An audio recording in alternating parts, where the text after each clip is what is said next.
everybody, and welcome to another episode of the Faerie Conclave. This is episode 76. I'm your host, Alec. My pronouns are he, him, and oh boy, we have an extra special episode today. It's one that has been basically in the making for probably like 6 months. I know that, this is one that has been highly anticipated, and I'm really excited. And the main reason why I'm excited is because we have a returning guest slash host slash person who helped create this podcast in the first place. It's Jarom. How are you doing today, Jarom? Oh, I am doing incredible. It is so nice to be back. Thank you for that. Wow, that wonderful introduction. But yeah, How to Play Mono Black and Commander, it's been in the making for quite a while. We've been hyping it up for a while, and I feel like it's long last time that we talk about Mono Black and Commander, and I'm really excited and happy to be back to go over all this with you. It'll be awesome. Yes, yeah, I know. So if you haven't seen, we have done a whole bunch of episodes on how to play monocolors in Commander. And we've gone through every color except for black. But yeah, so the reason why we kind of saved this one like best for last is because Jarom and I both are avid fans of mono black, especially in Commander. Yes. So this is kind of, we wanted to save this one for last just so that we could have the most experience, like the most to talk about, so that we could get all of our mono black thoughts out there. It really is the pinnacle. It's the crowning achievement, if you will, that we put on. It makes sense that this one would be last. So it's true. And I'm just glad to have you here, Jarom. I wouldn't do this episode with anyone else. So thank you for being here. Oh. And for those who don't know, I basically took a step back from the Faerie Conclave because my wife and I had our first baby. So I am in full-on dad mode and having fun with my daughter, Taylor. But I still love to make some time for some Magic. So I was really happy that Alec asked me to come back for this episode. So this will be great. Yes. Yeah. Oh, yeah. It's going to be good. Yeah. But before we get into it, let's do our community spotlight for the episode. And so today, it's not going to be... so this is where we highlight another content creator or somebody in the Magic community who we think deserves a little bit of a spotlight shown on them. And today, it's not going to be a small content creator, but I think it's got to be like a pillar of the community or one of the most influential content creator sites in Magic, and that is MTGGoldfish. So, and this one I'm excited to shout out just because I have very vivid memories of riding the bus to and from classes at university. And back then I was trying to keep my data usage down. And so something I would do is go and download articles from different websites that I could read offline while I was on the bus. And MTGGoldfish was one of my go-to websites because they had new articles literally every day.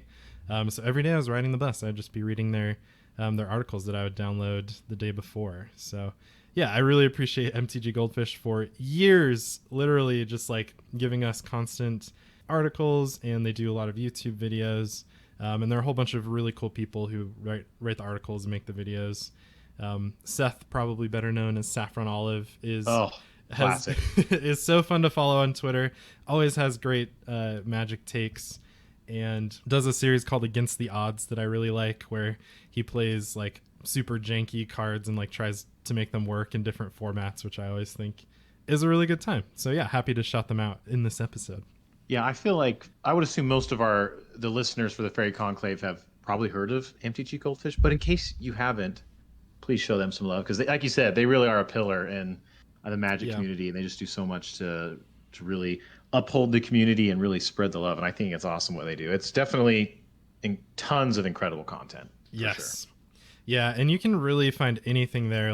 I know we mainly focus on Commander, and so do a lot of other people and a lot of other sites that write articles. But I appreciate how MTGGoldfish, they have different areas for every format that is often played. And they also do a lot of gameplay on Magic the Gathering Online, which is, I think it's kind of unique. Not a lot of people play MTGO, but I enjoy watching their kind of Commander content made on there in different formats on Magic Online. Yeah. So yeah, we really love it. And for sure, we'll have links to MTGGoldfish and their different sites down in the episode description below. I think it's time. So, Oh, ooh. yes. It is. Oh, I'm so ready. Yes. So I think to kind of set the stage a little bit, we have been making these episodes about monocolor decks in Commander because I feel like, and this is true, like when we first started doing this series, I think about a year ago, it's probably been about that long since we launched things with, I think it was Mono Red was the first one we did. Yep. But yeah, so Commander is known for having 100 card singleton decks, and one of the things that happens is because of the like color identity restrictions, if your commander has more colors, then you have more access to playing different cards, which is kind of unique to this format. And that is something that a lot of the new commanders that are kind of value engine-y tend to be. They'll be like 3 colors or 5 colors, and that's kind of, I think the most popular commanders are 3 or 5 colors because you have access to so many different things. So that's why we did episodes like these, are because we want to talk about how awesome playing monocolored decks are, even with the limitations of only having access to one color. So yeah, this is kind of us trying to convince you that you should play more monocolor decks because they're a ton of fun and we have a great time playing them. And I think Mono Black has got to be the funnest one. What do you think, Jarom? I would 100% agree. I think even just from a practical standpoint, I remember when I first got into Commander, I remember being very overwhelmed at the cost of the mana bases for some of these really, 5-color mana intensive decks, which they were super cool and I really wanted to build around them. But I was like when you first get into Magic, it feels bad to go spend a lot of money on a land. And so I feel like I just immediately resorted to just monocolored decks because they're really easy to start out with, and then you find your groove with a single color. And for me it was black, and for you it was black, and it's just I find myself building mono black decks all the time because it's just so fun. The way that black plays in the game and interacts with other players, it's just so easy to gravitate towards. It's true. I will admit that the recent Baldur's Gate set had reprints of the Bond lands, the lands that are really good in Commander for dual color decks and more. And I get really excited for reprints like that and, access to getting those lands at a cheaper cost. But, it took me 11, 12 years of playing Commander or playing Magic to respect the lands that you need, I guess. Definitely at first it was like blasphemous that I would spend money on silly lands when you could be getting cool creatures, right? And I still feel that a lot, and I totally understand that side of things. So playing a mono black deck, you just take 36 of your swamps that you have laying that you get basically for free, put those in the deck. That's your mana base. That's all you need. And we'll dive into it a little bit later when we talk about how awesome black is at mana ramp. But there are a bunch of cards in black that give you more incentive to playing swamps and even basic swamps. And so I really like utilizing that. It gives you a reason to put in utility lands and extra lands. You're just all basic swamps, and my deck is gonna get bonuses from it. So the cost is definitely a huge reason why monocolored decks tend to be something that are great for newer players, and also people who just don't want to spend a ton of money on a new commander deck. Right. Which I think is important in this day and age of reprints, Dockside Extortionist being $1 billion until the reprint type of thing. Let's get into it a little bit further. So we have a bunch of different sections that we're going to hit of kind of the basics for what you want when you're building a mono black deck. Jarom, I think you added this first thing here that is great to talk about at the top, and that is kind of, I guess, so let's get into the kind of philosophy of what mono black does, and then this section up at the top. To get into it a little bit, I know there's a meme about mono green kind of stealing effects from other colors, which I always think is a funny thing to talk about. But the kind of philosophy behind mono black is that you're trying to achieve victory or greatness at any cost. So black is that what that tends to come out as in the cards is black gets access to nearly any effect. You just usually have to pay some cost to get it. So oftentimes it'll be paying life, Other times it's like sacrificing creatures. Basically, you have to like give up something, but you can get most effects in the game.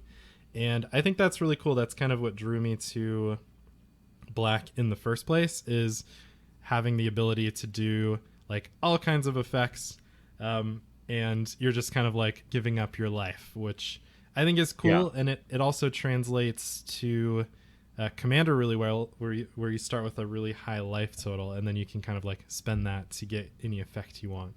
So yeah, that's at least what drew me to Mono Black in the first place. That, along with the really cool and like creepy artwork, I always liked that a lot too. Yeah, absolutely. I think one of my biggest things that I love about Mono Black is in most games, it's like you get a second hand, and that second hand is your graveyard. Yeah. And I just love that this ambition, this greatness at any cost, usually comes with death and sacrificing your own creatures, and utilizing things that are already dead. And it sounds creepy saying it when you take it out of context, but in the vein of this game, it's so powerful when one of the biggest aspects of this game is killing creatures and removing creatures. I feel like for Black, that's not even a problem. It capitalizes on that and makes the best of it, and can really make for some powerful cards, powerful interaction. And I love everything about that. I think that's what's one of the biggest things that's drawn me in and keeps pulling me in, is the fact that all the death surrounded with it, and how we make the best of it and turn it on its head and against our opponents. And it's just a really fun strategy to build in and then play out. Yeah, I think so too. And I think this first thing we'll talk about that Black is really good at kind of is the like epitome of that, of being able to do anything you need at any moment, at a cost, of course. And that is tutors. Black has by far the most powerful and versatile tutors in the game. There's a huge list. I'm sure, as I said, tutors, like a bunch popped into your mind. Yeah, Vampiric Tutor is definitely one that I think of first. And at least, I don't know for you, but for me, I kind of see there are kind of two levels. There are tutors that are like 3 mana or less. So there's like Grim Tutor, Imperial Seal is getting a reprint soon. Vampiric Tutor. Yeah, and then there are tutors that are, and those ones, they tend to be like pretty expensive because they're played in formats besides Commander as well. But and then there are a whole bunch of tutors that are like 4 or more mana that are also totally played a lot in Commander. Some of those I tend to really like. There's a whole bunch of kind of various options for tutors at 5 mana. And you kind of get into a conversation there of like, is it worth it to get any card in your deck for 5 or more mana? Because that's, quite an investment. But it's something we wanted to talk about up front, just because Black is so good at it. The other colors have tutors, but they tend to be like, you can only get an artifact in blue, or you can get any card, but you have to like randomly discard. White, yeah, exactly. So they always come with these limitations, but in Black, it tends to be like pay 2 life, but you get any card, or just get any card for 4 mana or 5 mana. And I think that is something that definitely we wanted to highlight that up front, because as a format with 100 cards in your deck, tutors add a lot of consistency. Whether or not you want that consistency is totally up to you. But we got to say, Black is the best at it. So if you want it, having access to Black's tutors is something that's really important. And so when playing Mono Black, I love to play a couple tutors so that you can kind of get those like Mono Black cards to get your engines running. And it's the best at it. So want to shout out that I think is just amazing is Final Parting, which it's 5 mana, but you get 2 cards, 1 into your hand and 1 into your graveyard, which some people may think, oh, if it's going to your graveyard, that's a bad thing. But like we just said, Black loves stuff in the graveyard. So I love having this card for where you can get up, not necessarily like a combo, but like basically you can get just a card that works really well in your hand and one works really well in your graveyard. And if you think about it, you're paying, 5 mana for any 2 cards is a pretty good rate, and I think that's a pretty underrated card that I'm a big fan of. So I think it's a great tutor to include in any deck that's running Black for sure. Yes, I totally agree. I like that card a lot, and I love playing around in the graveyard. And Mono Black is so good at it. So and so I know we're not going to dive into kind of like what like tutors, what they kind of do to your deck generally. I know a lot of people love playing tutors. A lot of people avoid tutors because they like the kind of randomness.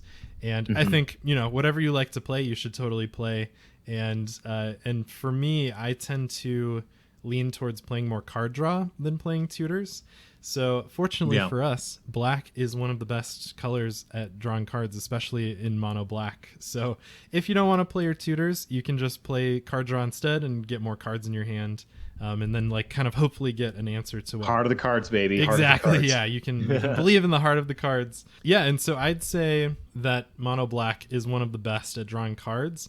I think there's probably an argument you could make that green has more card draw kind of like engines because it has so many different types of card draw. It has the kind of like creature based card draw situation, which is very strong, but black has more of the draw cards for paying life, which I think is in a format where you start with 40 life. One of the best. So good. I think let's just kind of chat about and go through some different types of card draw that black is really good at. And to start things off, I did want to talk about Necropotence, just because that's like, if we were to like make a tier list of black card draw, I think that one's got to be at the top. Oh yeah. I think that card, I remember getting my copy for $8 many years ago and thinking, wow, this is so expensive. But now it's just it's just such an incredible card. I mean, some people think it's a downside. You don't get the card until the end of turn, but being able to just, like you said, in Commander, you have so much life. You dump 20, 30 life, and you're bound to find what you need. And, I don't know. I think it's a great card. And the art on it, especially the new one, is just so... it's wild. It's creepy. I still don't even know what's going on. If you've never seen it, look it up, because it's some really weird stuff going on, like some ritual or something. But yeah, definitely the top of the list for sure. I agree with that. Yeah. And this one, it's definitely going to be at a higher power level. So just kind of understanding that, unless you have this kind of like secondary motive. I know that there are decks that want to get down to 1 life, and then they'll kind of like exchange their life with your opponents or do some kind of sinister things like that. And I think that's really fun.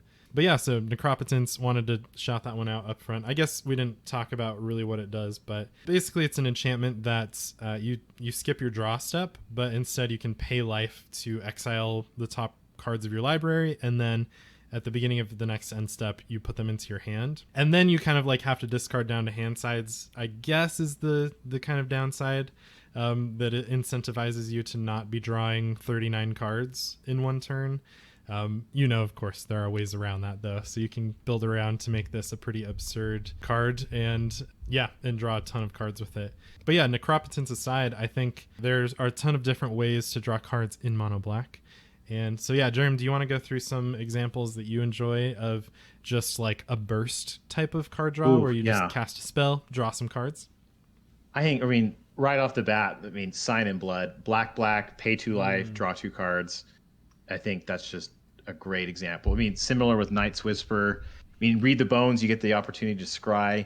And, I just think these cards, like, they're so... I love to see these in my hand early on in the game, because it's just gets you 2 cards deeper, and they're generally pretty cheap. And I think they're just really good at, kind of accelerating what you want to do in a deck. And so there's numerous examples here. We have a couple listed, but I think Sign in Blood is just a classic. And what's funny is it says target player. Yeah. And I've actually been killed by Sign in Blood, where I was at 2 or less life and someone forced me to draw 2 cards and lose 2 life and kill me. So, you can get so cheeky with it for sure. But, it's true. It's fun. Yeah, and there's so many different types of this effect, just because they tend to kind of make new like variations on it. So yeah, I still think Read the Bones is probably just kind of it's just so solid. You scry 2, draw 2 cards, lose 2 life at sorcery speed for 2 and a black, so you can play it in like multicolored decks. But we're here to talk about mono black, and I still definitely play it in mono black. Yep, absolutely. One that I have really enjoyed lately is Stinging Study. It's 4 and a black for an instant. You draw X cards and lose X life, where X is the mana value of your commander. Oh, so, yeah. That one's pretty cool. I've seen Livi has a Torgar deck, and Torgar is 8 mana, I think. Let me double check to confirm. Yeah, 6 black for Torgar. So paying 5 mana at instant speed to draw 8 cards and paying 8 life. Yeah, that's pretty good. Pretty good. A pretty good rate. Yeah.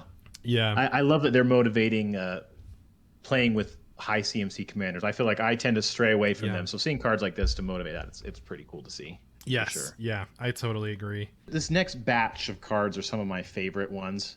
The consistent card draw, generally effect that you can put on the battlefield, and then it will, over the course of the game, accrue cards for your hand. Generally, you know, at your upkeep or play a land or something.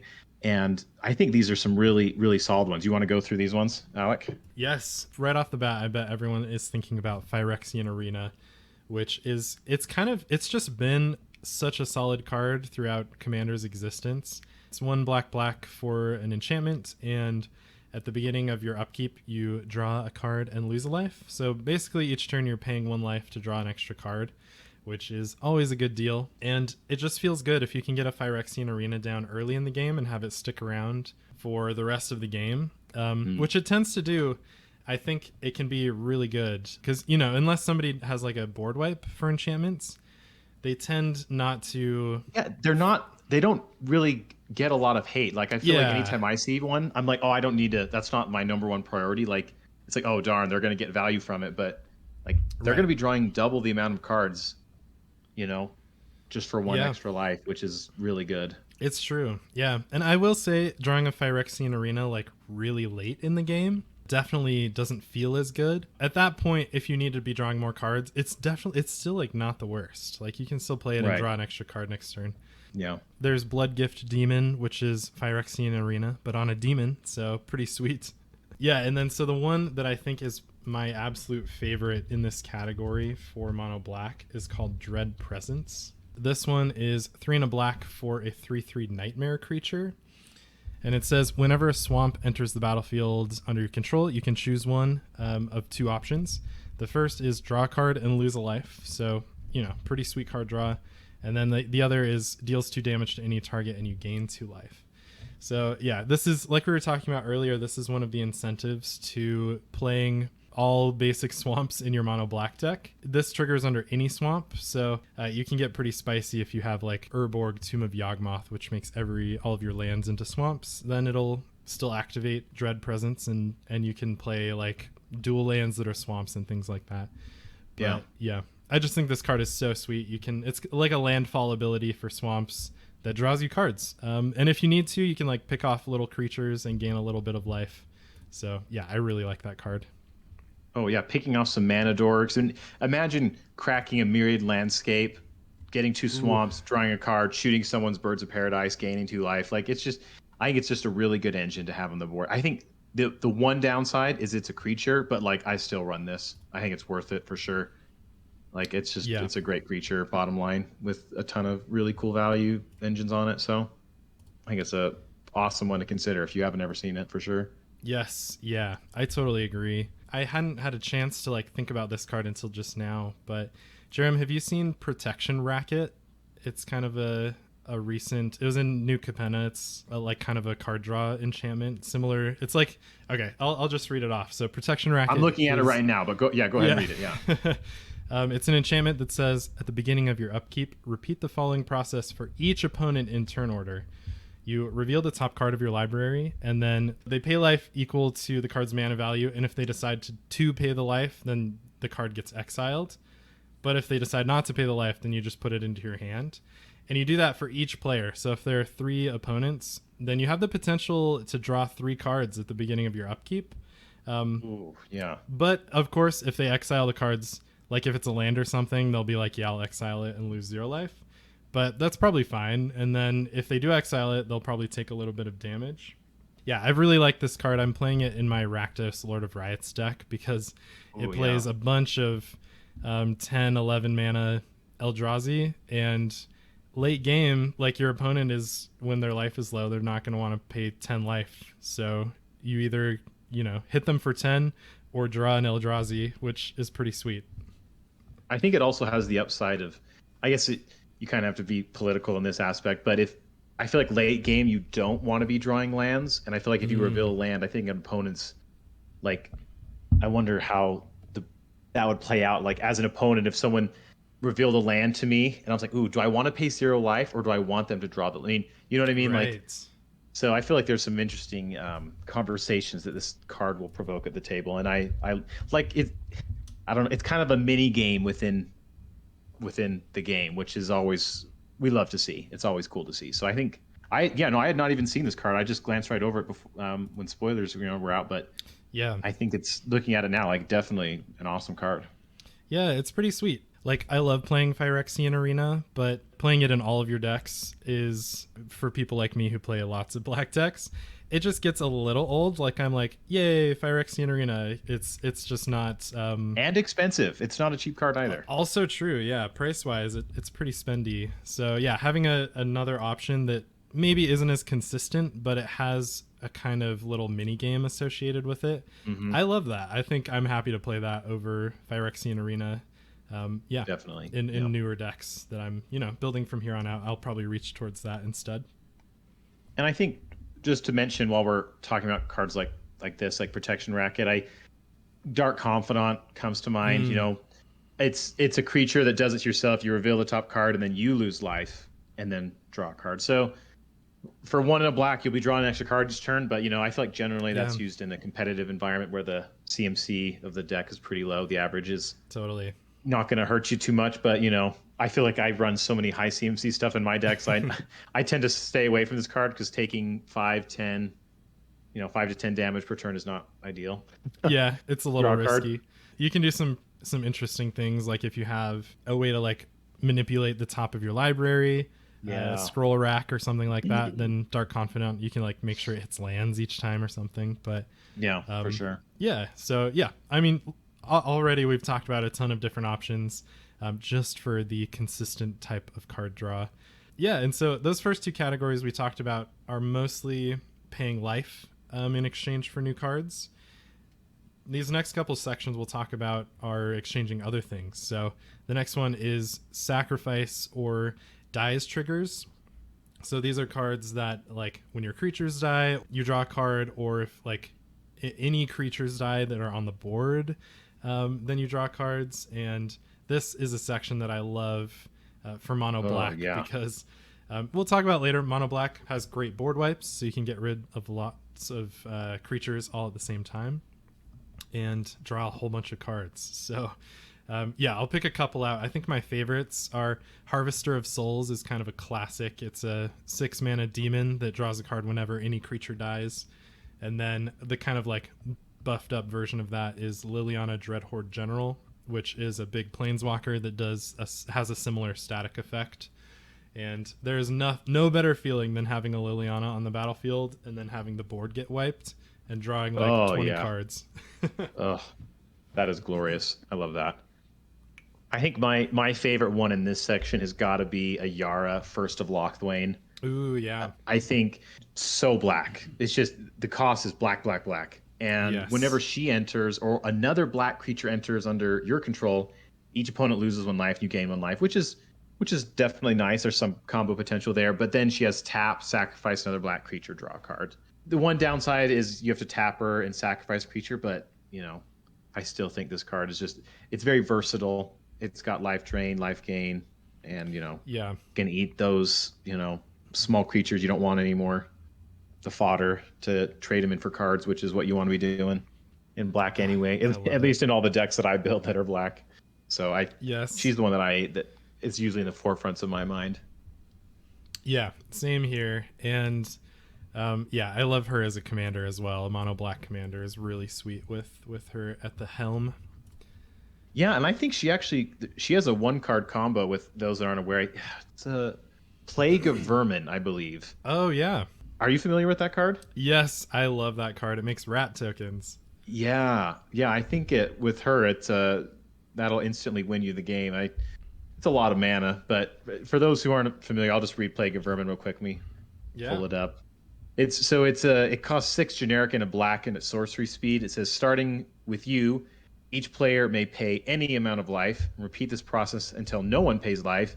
Each player puts a 1/1 black rat creature token into play for each 1 life he or she paid this way. So the idea being with a Yara out and you cast this, you just can keep paying as much life as possible to get enough rats to kill everyone. So it's pretty spicy for sure. Any commander that makes Plague of Vermin even better, I'm just like, let's do it.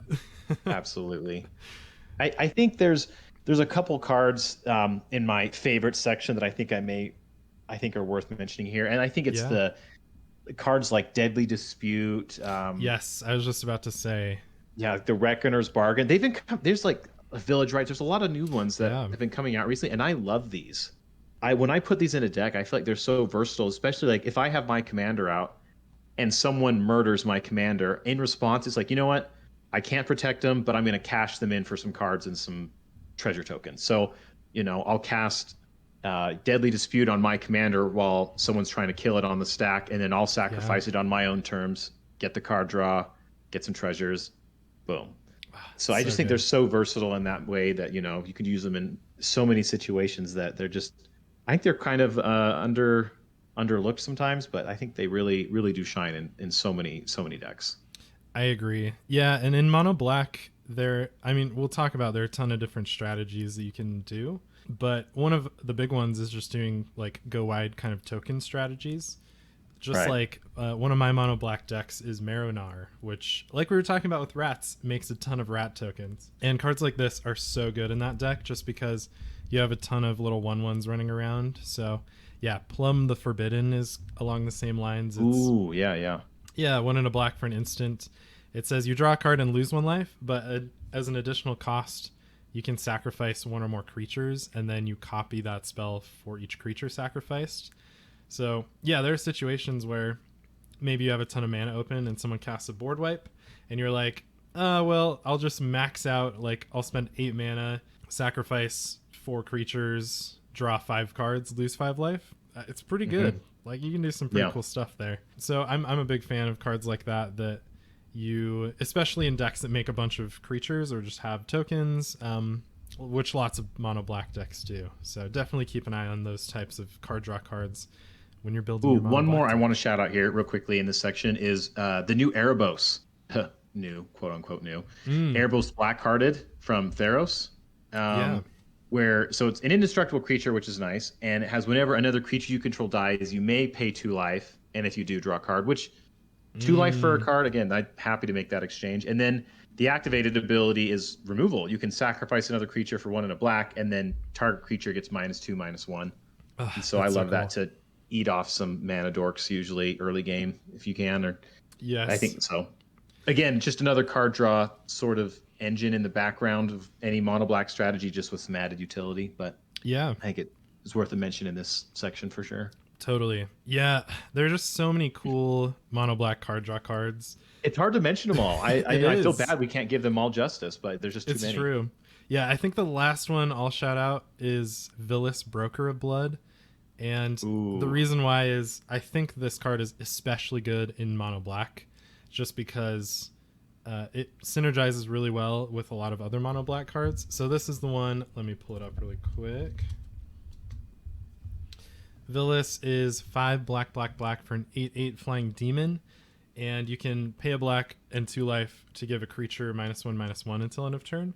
And then it says whenever you lose life, draw that many cards. So the reason why this is so good in mono black is because all of the other cards you're playing that make you lose life to do other things, now you still lose the life, but you just draw extra cards from it. So yeah, Sign in Blood becomes Scry 2, draw 4, like. So cool. We'll love it. So awesome. Well, again, I think we could talk about card draw in mono black for an entire episode, but let's get on to some of the spicy mana ramp because it's just in its own way. It's also just it's so good because again, the greatness at any cost. Definitely black takes that to the next level with some really explosive cards and explosive interactions.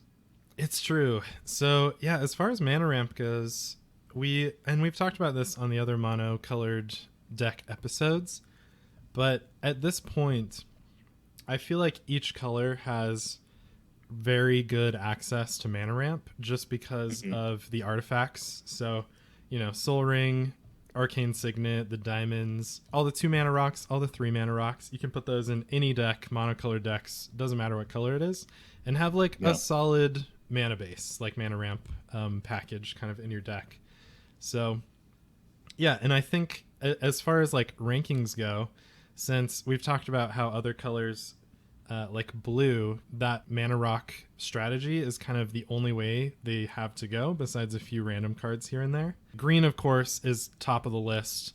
S tier, can't beat green as far as it goes, just because it gets more lands, which are kind of it's like the safest way to get mana ramp. Yeah, for sure. But I think there's a really good argument that black is the second best at mana ramp, and at least in a mono black deck. And well, let's get into that, so I can defend myself a little bit. Yeah, and so we were talking about earlier that playing 36 basic swamps is like a really solid strategy for mono black, and the reason is all of the cards that exist that double the amount of mana you can get from swamps. And so let's go through a few of those. And these are kind of like classics. So these are like cards and combos that people put into not just mono black decks, but into a whole bunch of other decks, but I think work even better in mono black decks. So the big one that's kind of on the tip of my tongue right now is Cabal Coffers with Urborg, Tomb of Yawgmoth. So yeah, classic. So good. Oh my god, it just makes me so happy every time. Cabal Coffers is a land. You pay 2 and tap it and add a black for each swamp you control. So it gives like Nykthos Shrine to Nyx vibes, where if you're in the right situation and your board is big enough, you've played a lot of swamps, then you can be tapping 1 land for like paying 2 and then getting like 8 mana or 10 mana out of it, which is absurd. You can do some wild things with that. I want to plug into this real quick and make an argument to say, for me, I think Cabal Stronghold is better than Cabal Coffers, and this is why. A, it's cheaper, the big thing, but also Cabal Stronghold by itself taps for colorless mana, and Cabal Coffers cannot do that. So unless you have Urborg out, Cabal Coffers is just a dead land in hand. Well, unless you have, enough swamps to support it. So yes, I mean, obviously Cabal Coffers is way better because it costs 1 less to activate for sure. But at least in most decks where I want to run Cabal Coffers, I just do Cabal Stronghold because, like I said, it's cheaper, but it's also, it can tap right away, which I think is pretty useful to have. Yeah. Because, sometimes it feels bad to have the, land that can't tap for anything early on in the game. So, but that's just, my humble little opinion. Yeah, I think that's totally a fair argument to make, especially if you're going the route of just putting 36 basic swamps in your deck. Yeah. Spend the 50 cents to put a Cabal Stronghold in there. I'm not sure how much it is, but I know it's cheaper than Cabal Coffers. Right. Because it counts basic swamps. So, I think that's a fantastic mana base, is just 35, 36 basics and a Cabal Stronghold. Boom. There you go. There you go. Exactly. You're done. Yeah. And then so along with the lands, like that's just in the lands, you already have a way to ramp with Cabal Coffers or Cabal Stronghold. But there are a whole bunch of cards that also capitalize on swamps. So you've got things like Cryptghast, Nirvana Revenant, Magus of the Coffers, Liliana of the Dark Realms gets swamps and then can make them tap for more mana. And then one of my favorites, Bubbling Muck, which is yes, so fun. It's like High Tide, but for swamps. It just doubles the amount of mana you get from swamps 1 turn. And yeah, these are all cards where they say something along the lines of, when you tap a swamp for mana, add an additional black. So you have 8 lands out, suddenly you're tapping for 16. If you get multiples of these cards out, it really you can start to go out of control. Oh, it's so out good. Of control. I like these cards a lot because they shine in a mono black deck and they stack on each other really well. And they also work really well with mono black's strategy. So the note I have here on this is that very commonly used win conditions in a mono black deck are X spells that deal damage to your opponents. So of course, having putting 20 life, 20 mana into a Torment of Hailfire is going to win you the game. Putting all this mana into an Exsanguinate is going to win the game. And I think that's really cool that like black's win conditions and its mana ramp and mana base like work together really well. They definitely go hand in hand. And there's like we were talking about earlier, that there's ways to capitalize on a lot of the aristocrat sacrifice stuff. There's perfect examples of that here. Pitiless Plunderer, whenever a creature dies that you control, make a treasure. Black Market, the counters on a little more niche, but I've had Black Market add 20, 30, 40 mana in my pre-combat main phase before. Revel in Riches is a win condition in and of itself, makes treasure, but Yep. has to have your opponent's creatures die. But with all the interaction and board wipes we're going to be talking about right now, that we're going to justify it anyway. So definitely some awesome options in black. I've never really had a problem with ramp in black, honestly. Yeah. So I think it's just super solid all around, and right up there, just behind green, just behind it. Yeah, that's my argument. I just think that like you still definitely want to supplement those with the lower cost like mana rocks and things like that. But just like once you get up to the place where you're like dropping Nirvana Revenant and you have a bunch of swamps out, you're just going to be so happy with how much mana you have in a mono black deck. It's too much fun. Glorious. Yeah, it's good. So sweet. Now that we've covered the like kind of backbone of the deck as far as what you're doing on your side of the battlefield with mana ramp and drawing cards, let's get into how awesome black is at interacting with your opponent's boards. Yeah, so let's kick things off with just kind of like single target removal spells, which I hadn't really thought about where black lands on like a tier list compared to the other colors. So I think we could get into it. I would say it's probably the best at removing creatures and planeswalkers. There's definitely an argument to be made for Swords to Plowshares and Path to Exile just being like probably the best of the best. I think those two, for mono white at least, it drops off quite a bit after that. Whereas nearly every other set, you're going to get like a very efficient and solid black removal spell. So yeah, I'm sure you already are thinking of a whole bunch, but I'll get into just some of my very favorites. Yeah, got to shout out Baleful Mastery. It's essentially it's 2 and a black, exile target creature or planeswalker, and an opponent draws a card and loses a life, I think. So that one is fun because it's a little political. It's very cheap and it exiles. So that one's got to be my favorite. What about you, Jarom? Honestly, there's so many good ones, but the one I need to shout out, just because I think it's really good in Commander, it's Withering Boon. Are you familiar with that card? I am familiar with it, but I've never seen it played, I don't think. Yeah, so it's a counter spell in black but just for creatures. So it's cool. 1 in a black and then you pay 3 life and counter target summon spell. So what's nice about that is, in Commander, it's just the easy target is someone's commander. So, no one ever sees it coming, especially in black, when you're like, I'm going to counter your commander. So again, like you said, black's going to do it all. And with the one downside here being the 3 life, I think it's obviously probably not the best, but I just think it's cheeky and it really throws people off when it does happen. So that's why I'm going to say it's probably my favorite in this category here. I love it. Yeah. Imp's Mischief is like kind of up the same alley. It redirects an opponent's spell. So oftentimes you can like take a removal spell away from one of your creatures and like point it back at one of your opponents.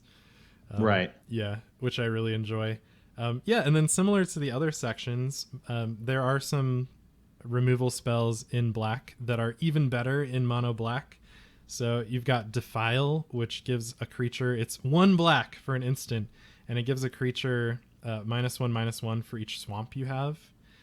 Ooh. So this is why I love mono black, is because each kind of category you want, there's a card that gets better when you're playing mono black instead of other colors, which I think is so cool. And then another one that's similar is Drag to the Underworld. It has it like costs less depending on your devotion to black. Of course, in mono black you'll have a solid amount of devotion, so it often becomes I think it's just black for a removal spell. It's just so solid. Like things like that I love, that they work in this color. So Did you? There's a new removal spell in black that just came out with I think it's New Capenna, where it's 2 generic black, but then it has Convoke, so you could basically pay 0 to remove something, but then every creature that convoked with it connives. oh yeah, what is that one called? Here, I don't know, but I'm gonna find I it. feel like that's removal and card Yes, selection, and it's called I think Lethal Scheme, and it's yeah. yeah. So 2 black for an instant with Convoke. Destroy target creature or planeswalker. Each creature that convoked Lethal Scheme connives. So you Yeah, draw and discard. exile. That's a good word to see. Yeah, that's Wow. that's pretty sweet. So, and that's kind of what I love is like we were saying, every set has an efficient, unique removal spell in black. So whatever mono black deck you're kind of building, you have a ton of options for interacting with your opponent's creatures and planeswalkers. Now, when it comes to removing other types of permanents like artifacts and enchantments, black definitely isn't as good as a lot of the other colors. And so we have a few options we'll talk about. We have Feed the Swarm, which is a way to destroy enchantments and is very solid. I think you should definitely play a Feed the Swarm in your mono black deck, just because there are a bunch of enchantments out there that will be very tough for your mono black deck to compete against. And then we wrote Invoke Despair, but I don't even remember what that does. Ooh, I'll share this one. This one's kind of interesting. So Okay. it's a sorcery. It's 1 black, and its target opponent sacrifices a creature. If they can't, they lose 2 life, and you draw a card. Then repeat this process for an enchantment and a planeswalker. So it's a good way to hit an enchantment and hit a creature, planeswalker, and if it works out, you could actually draw 2-3 cards off this as Wow. well. So I think it's pretty cool utility for sure, especially for black. It definitely needed it. Doesn't destroy an artifact though, but Yeah. hey, I'll take it. It's all right. Yeah, it's true. I really like this. And the casting cost 1 black. No problem in a mono black problem. deck. That's just 5 mana. No problem. Yeah, Easy. I love that. Yeah, so I think that is like when it comes to creatures and planeswalkers, no problem with black. But I definitely, so in my mono black decks, I'll include cards that can hit artifacts and enchantments. And there are a few like colorless ones that are really expensive. There's like Meteor Golem and things like that. So it kind of depends on what your meta is in your playgroup. If you have a lot of artifacts and enchantments you're running into that are causing you trouble, you'll probably want to spend the extra mana, because black has no problem making 7 mana for cards like that. Yeah, easy. Yeah, definitely something to keep in mind. But when it comes to creatures, you'll have no problem. So yeah, for sure. I think this really leads us into kind of one of my favorite parts of mono black, and that's board wipes. Yes, I think it's so good at dealing with creatures. There's just some really awesome, fun cards that really can just devastate an entire board state, which is so good. Which is fun. So yeah, I mean, you love to see it. Yeah, and if we're gonna kind of go through our list, I think we talked about this in the mono white episode. Mono white has the like hands down best selection of board wipes for basically anything you want to get rid of. But I would say that black is definitely second best, and might even come close to being first when it comes to just getting rid of creatures. Yeah. And it, there are a ton of options, and black loves to destroy creatures, and it works with black's other things. Like if you're destroying creatures, they're going to the graveyard, right? So you can get them back out. Whereas white definitely has some recursion, but not as strong as black's. The other thing that is cool about black's board wipes is there's one that scales based on the number of swamps you have, and that's Mutilate. I think everyone should play Mutilate in their mono black decks and be super happy that the longer the game goes, the more creatures you can get rid of. It gives every creature -1/-1 for each swamp you have. Gets around indestructible. Cool. Super useful. Yeah, and then I also really enjoy, I kind of tend to think of it as a board wipe, and that's Living Death. I love casting a Living Death. Absolutely. one of my favorite cards in black for sure. Yep. So Living Death, everyone sacrifices their creatures, so it gets around things that might not otherwise be able to be destroyed because it doesn't target. Sacrifice tends to get around some things. And then you bring all the creatures that were in your graveyard onto the battlefield. As a mono black player, for a lot of strategies, you're going to have, you're going to be playing around in your graveyard. So you'll have more things in there, hopefully, than your opponents do. So while we're talking about Living Death, I need to shout out my favorite. I guess board wipe isn't the right word for it, but I guess the reason I put it in here is because it is meant to be played right after a board wipe, and it's the card Balthor the Defiled. Are you familiar with that dwarf at all? I am not. Yeah, tell me about it. So he is 2 generic black for a zombie dwarf. And he has all minions get +1/+1, which isn't very relevant, but okay. And then he has an activated ability of you pay black, then you remove him from the game.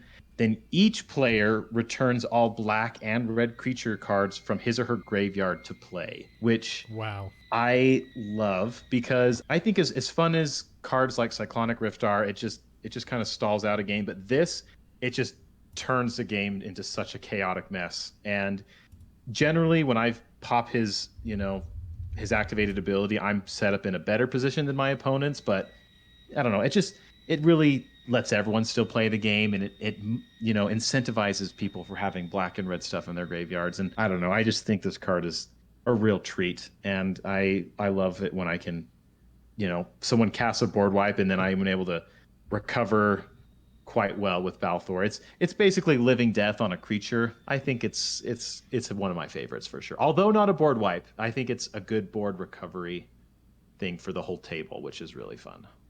Yes, totally. And we didn't really list a lot here as far as that goes, but black has a ton of cards that help you recover from board wipes better than your opponents can.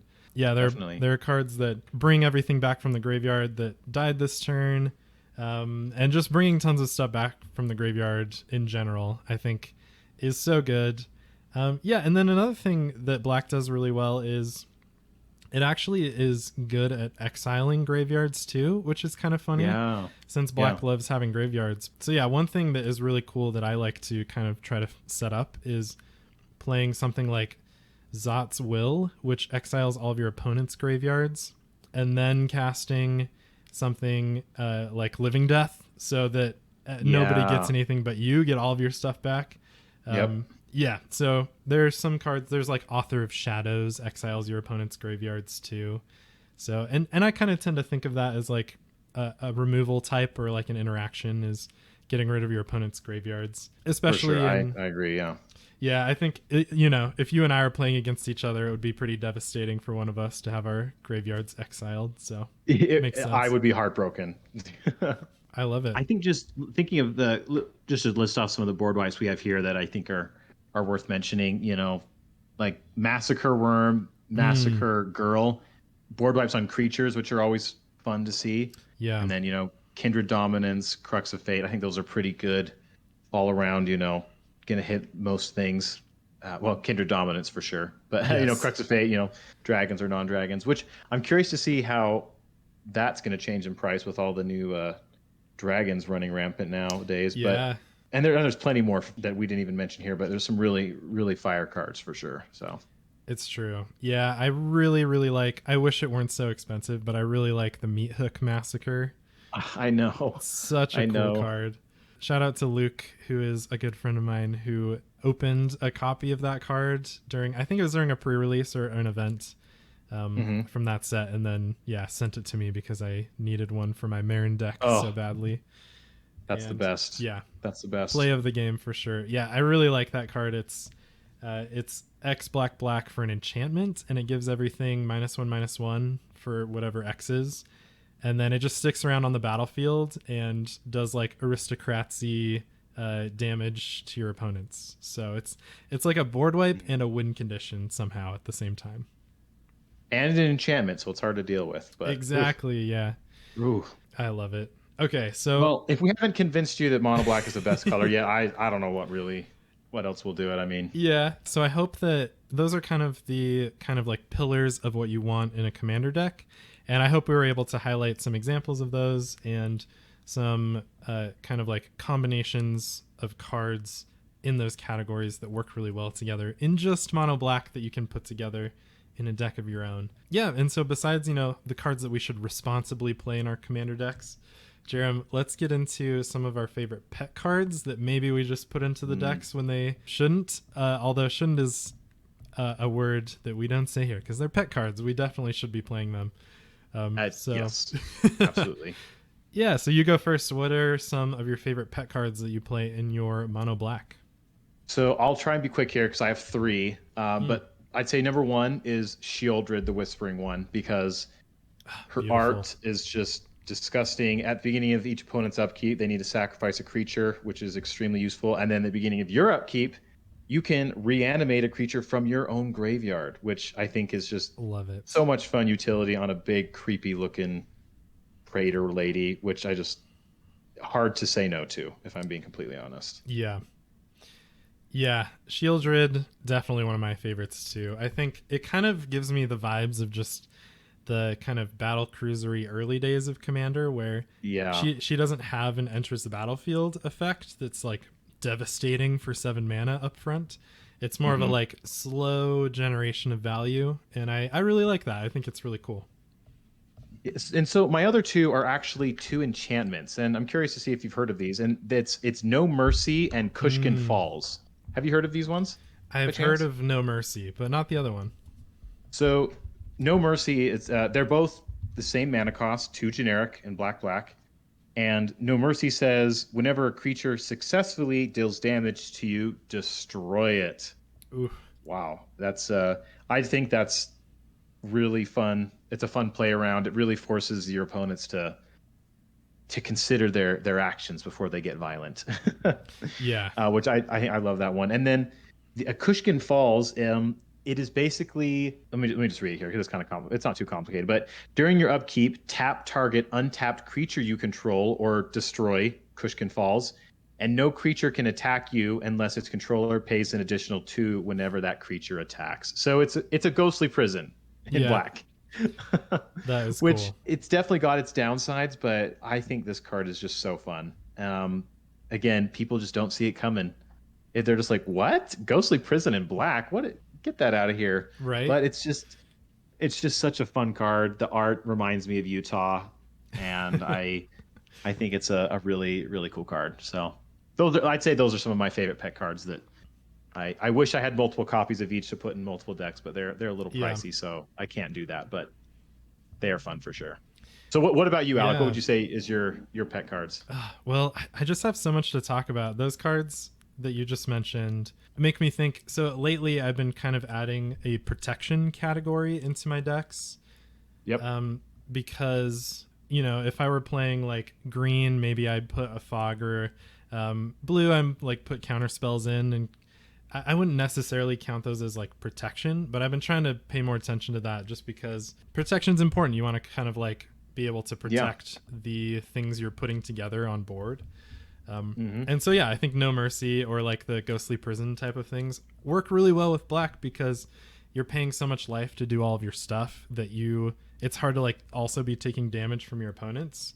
So having cards that protect you from taking a lot of damage from your opponents, I think works really well in a mono black deck too. Chef's Kiss. Chef's Kiss. I love it. Yeah. And then I have one that is kind of universal that I'll throw in all the time, and that's Animate Dead. It's super reading the card, not simple. The effect itself, very simple. You're basically paying 1 and a black for an enchantment that enchants something in your graveyard, a creature, and then it brings it straight back to the battlefield with Animate Dead still attached to it. And then it gets, I think it's -1, -0. Yeah, -1, -0. So it gets a little like debuff. It gets -1 power. But for 2 mana, you just brought a creature back from the graveyard. So good. Kind of like one of the dream starting hands in my Marin deck is to turn 1, play a swamp, and then entomb. So you grab a creature from your deck, some really big creature like, I don't know, whatever you need, and then put it in your graveyard as a tutor, like we were talking about earlier. And then turn 2, play another land, and then Animate Dead. So you just get like an enormous 10 mana creature on turn 2 onto the battlefield. Oh, yeah. That's like the dream starting hand for that deck, and I think Well, it's really fun.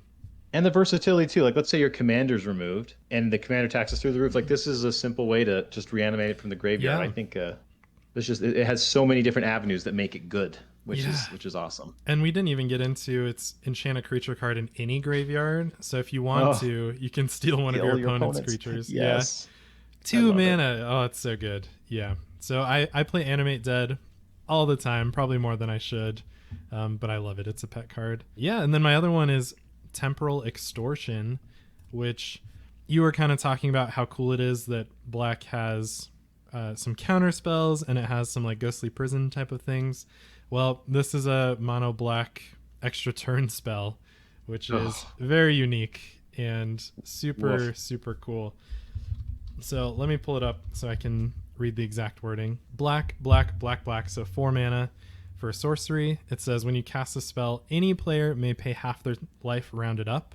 If they do, then it counters Temporal Extortion. If nobody wants to pay half their life, then you take an extra turn after this one. And actually, honestly, so good. What I've found for this card is I feel like more often than not, nobody wants to pay half their life. No one pays the life. And you get an extra turn. It's so good. Like, and it's kind of funny. Even if somebody does end up paying half their life, you still paid 4 mana to have someone's life. And then sometimes the like chaos that ensues after you like put this on the stack, it'll like make your opponents start arguing with each other, and they're like trying to collaborate with who should pay half their life. And I just kind of love that little the mini games. Yes, the mini games. Exactly. We love a mini game here, and that is definitely a fun one to watch play out. So yeah, I love this card. I just want to build a deck where of all the stereotypes that people say black is not, just to like boom, black counter spells, black extra turn spells, black Ghostly Prison, all these cards just in a mono black deck, just to it's so black good. Going against the grain. Yeah, awesome pet cards for sure. Yes, yeah, I agree. I love these pet cards, and I can't wait to play them. I think especially in mono black, these are cards that shine and like do a whole lot of cool stuff. So yeah, sweet. Before we conclude, do you want to just briefly mention some of your favorite mono black decks and maybe how they run in line with all this what we've talked about? Yeah, definitely. So in the other episodes, we kind of like highlighted up at the top our monocolored decks so that we could kind of use them as a background as we went through. We didn't need to do that today just because Jarom and I have a ton of experience with mono black, and yeah, didn't have like one deck that we wanted to look at everything through the lens of. But yeah, I'll talk about a mono black deck that I've had since 2015, if you can believe that. I've had this deck for 7 years. Wow. And that is Marrow-Gnawer. So it's incredibly unique as far as mono black goes because it's a rat deck that cares all about creating rat tokens. And yeah, so Marrow-Gnawer is 3 black for a legendary rat rogue. It's a 2/3. It says all rats have fear, which is so good. I love fear. It means they can't be blocked except by black or colorless creatures. Ugh. So nearly unblockable. Yeah, which is basically pretty sweet. And then it also has tap, sacrifice a rat, and create X1/1 black rat creature tokens, where X is the number of rats you control. So it's similar to... monster. What's the commander that doubles your goblin tokens? Oh, Krenko. Yep, it's similar to Krenko, but it's rats and it's in mono black. So I really love it. And it has so much power. But yeah, so one interaction I wanted to talk about is how cool Thornbite Staff is in my deck with Marrow-Gnawer. Thornbite Staff is a 2-mana shaman equipment. It says equipped creature has 2 in tap. This creature deals 1 damage to target creature or player. And whenever a creature dies, you untap it. And also whenever a shaman comes into play, you may attach Thornbite Staff to it. That part's not relevant, so you still have to pay the full 4 equip cost to equip this onto Marrow-Gnawer. But what happens is you tap Marrow-Gnawer, sacrifice a rat, make a whole bunch of rats, but because one of the rats died, it'll auto untap Marrow. As long as you have like enough rats to start, you can use this infinite times to get infinite rat tokens, which is so sweet. It's like a 2-card combo. One of them's your commander. Of course, they don't have haste or anything unless you give them haste with like a crashing drawbridge or something. But yeah, I just wanted to highlight that as a really cool interaction that you can do in a mono black deck to create infinite rat tokens. Just a swarm of... Yes. And they have fear, by the way. Yep, and they all have fear. Oh, what are you going to do? Yeah, it's really cool. So yeah, it's honestly a pretty straightforward deck. It has a bunch of rats, and then it makes more rats. And that's kind of honestly what I love about it. It's a very kind of linear, straightforward game plan that is a ton of fun, and I have a blast with it. But yeah, what about you, Jarom? What's one of your mono black decks you want to talk about? So it's one we've talked about on the Conclave before, and that's Shirei, Shizo's Caretaker. And I just think that I'll just briefly mention it for those who aren't familiar. But Shirei is a spirit for 4 generic and a black. It says whenever a creature with power 1 or less is put into your graveyard from the battlefield, you may return that card to the battlefield at the beginning of your next end step if Shirei, Shizo's Caretaker, is still on the battlefield. So the whole premise of this deck is just to play really bad weenies, like creatures with power 1 or less, and just abuse that with Shirei's ability. And I guess what I love so much about this deck is it's all about just putting out little creatures, sacrificing them for my nefarious purposes, and then using everything we talked about in this episode to capitalize on them, to draw cards, generate mana, remove my opponent's creatures, and then just grind the game out from that point. And it's a fairly linear strategy. It definitely requires Shirei on the battlefield, but in the end, it's just all about playing little guys who are bad, but Shirei makes them good. So I think it's a really fun aristocratic strategy that I love. And I think the biggest thing that I love playing about it is it's each end step. And so if I have a sacrifice outlet, I can sacrifice my stuff on your end step, and they will all come back. And I just rinse and repeat that for every turn cycle around the board, is just, it's so fun because it means your turn is my turn. And so then I don't have to sit and wait for my turn to get here. So I don't know.